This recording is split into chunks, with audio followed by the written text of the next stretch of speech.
A new study has found alarming amounts of toxic chemicals in breast milk that could cause severe problems for an entire generation. Wow. I mean, you know, it just never ends. And the fact is, this story has been out there a long time. Corporate media is just now picking up on it. Matter of fact, we did this story earlier before corporate media even knew what was taking place. Talk about it a little bit. Yeah, what this major study by 3 different universities, a research institute, took samples of breast milk, and what they found was it wasn't 75% had traces of these chemicals. It wasn't 90. It was 100% of the breast milk samples that they tested had these levels of PFAS chemicals that could be damaging to the infant. So we're talking about an entire generation being poisoned right now. You helped do the research on the case that I tried, the PFAS case that I tried up in the Ohio River Valley. They made 2 movies about it. One was The Devil We Know, the other one is Dark Waters.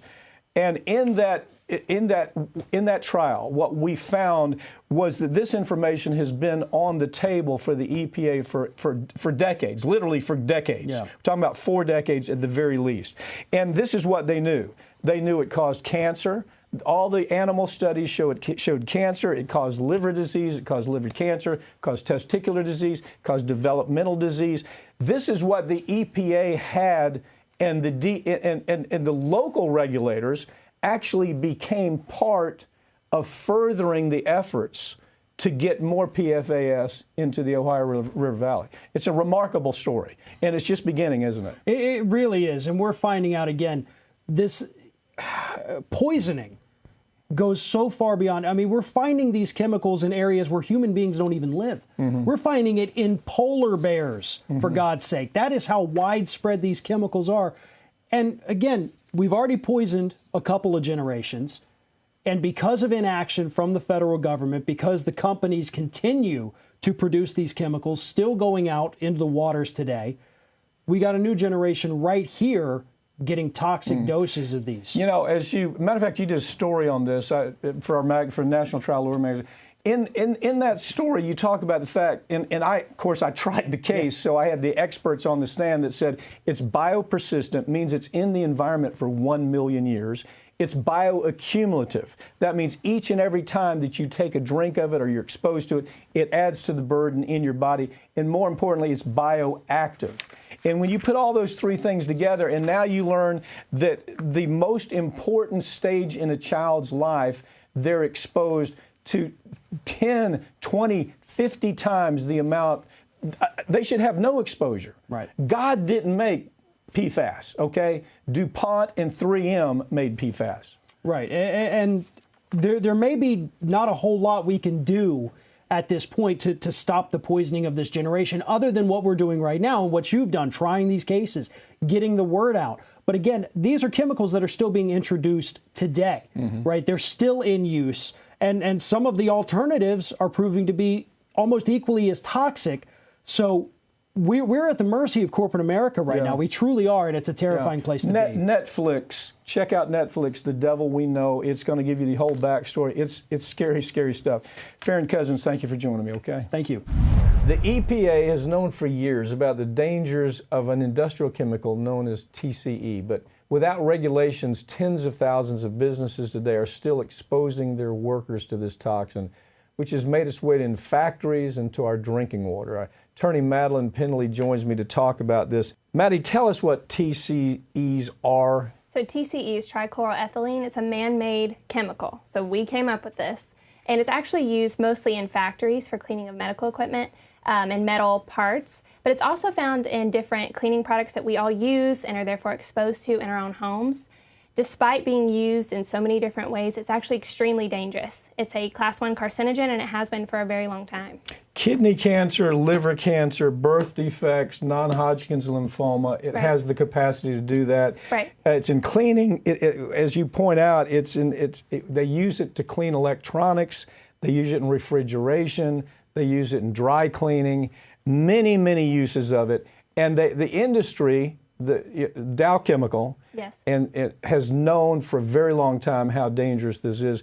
There's some countries you can't even use it. It's banned totally. Right. I'm wondering what kinds of health problems besides those are emerging. Where are we seeing the biggest clusters of health problems? Really all over the country. So geographically, there's a little bit in every state, it seems like. They're mostly centralized around these factories or these manufacturing facilities. So either the air around those facilities is polluted, and it actually seeps down into the water table. So TCE will leach down in, and so the communities around these factories are drinking the water and they're being exposed to it as well.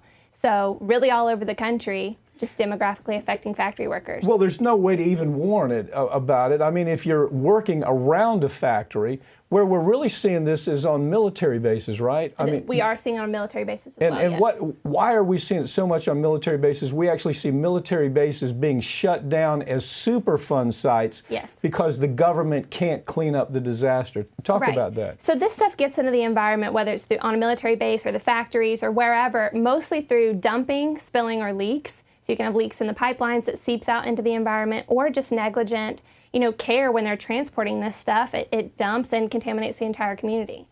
Well, what is anything being done on the federal level? It seems like the EPA, as usual, has just kicked the can down the road. Absolutely. And let industry tell them what industry wanted to do.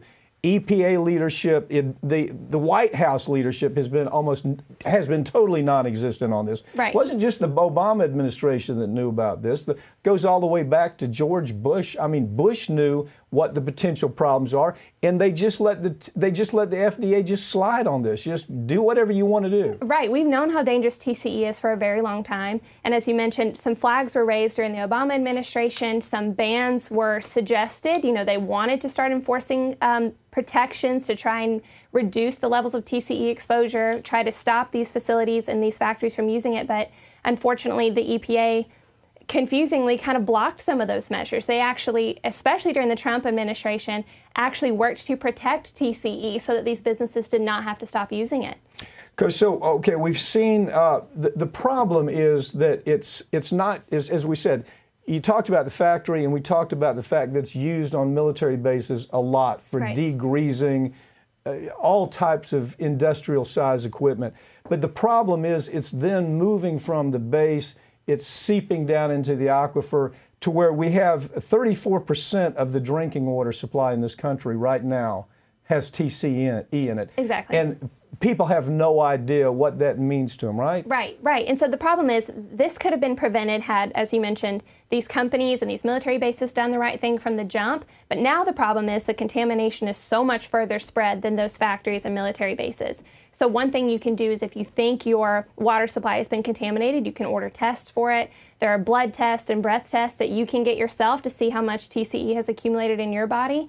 But otherwise, the only thing to really do at this point is to avoid those areas, if possible, and get your drinking water tested. Well, it's not going to go away. I No. mean, it's not as bad as PFAS. PFAS is in the environment for a million years. Right. This simply just, the environment just recharges this as it moves through the aquifer. It doesn't really just go away. It moves Right. into your drinking water. Utah, really interesting story there in Utah, where you had the military base was hugely affected, and then they started having cancer clusters outside the military Right. base, all around the military base. Kidney cancer, liver cancer, they had some birth defects. Talk about that. What are the places that we know are kind of hot spots for this? So there are actually pretty significant pockets in almost every state. Some of the biggest offenders are, Utah, Arizona, California has several, New York, New Jersey, North Carolina, specifically at Camp Lejeune, another military base, as well as Florida, specifically West Virginia and Oregon. So if you know somebody who potentially has TCE contamination in West Virginia and Oregon and has experienced some of those side effects we talked about, Parkinson's, cancer, kidney and liver failure, you can give us at Levin Papantonio or Rafferty a call and we'll look into it. You know what's interesting? Jan Schlickman he was a partner of mine, law partner. He was of counsel with this law firm and has been a friend a long time. He's the lawyer that tried. There's a book. It's called A Civil Action. They made a movie out of it. It's called A Civil Action. He actually tried the first TCE case decades ago. Yeah. He gave all the information to the government, to the EPA. Jan Schlickman had worked the case up from ground on, and all he got from them was, we're not interested. We don't think this is a problem. Right. This killed people all up and down this area where he tried the case. The case was unsuccessful.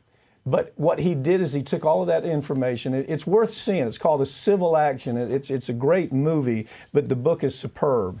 And this is where it all started, really. Right, and like you mentioned, the problem is that the EPA has enough information to do something about this. You know, and they should. I mean, if they're not going to, who else is? But they're not interested, and they're actually taking steps to protect TCE in these facilities. I hope you'll go after them. Thanks a lot, Maddie. Thanks.